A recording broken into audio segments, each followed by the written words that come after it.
Abarimyi bo muri komine Nyabiraba ngo barafashe nka nkama akamaro ko gushira amatongo ndimwa hamwe. Jean-Marie Bamboneyeho arongoye koperative Tera Imbere Nyabiraba amenyesha ko iyo koperative igizwe n'abanywanyi 52 bakaba barima ibigori ku buringanire bwa hegitari 3.5.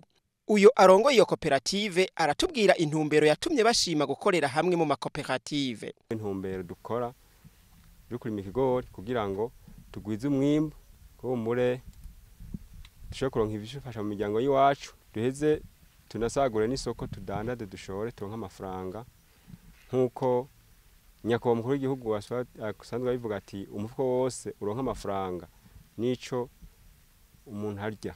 Liberate Mpawe n'Imana nawe akaba arongoye urunani ruhurikiwemwo n'amakoperative atatu ariyo koperative Kerebuka Kinyami, koperative Tera Imbere Raro na koperative Twiteze Imbere Musenyi.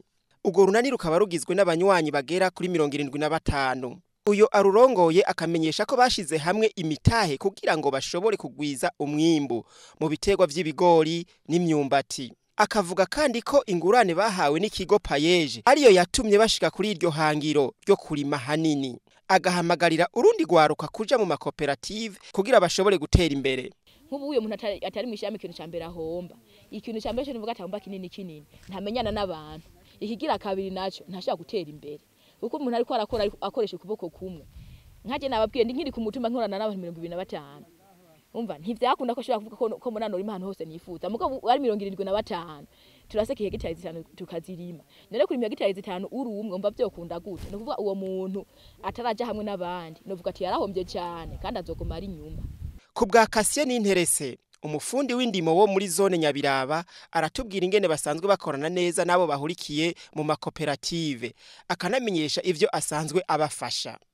Turabafasha mu bintu byo tegura isi niyo hageze guhimiriza byo gutanga avance ku mwavu w'ikizungu turabararika kugira batange amahera yibanze kuko ni nabo basanzwe barima hanini. Iyo hageze rero igihe cyo gutera tubaba hafi ko turabikorana kugira batere ku mirongo abanze bahace imikobeko banahatere n'ivyatsi byo kugaburira ibitungo.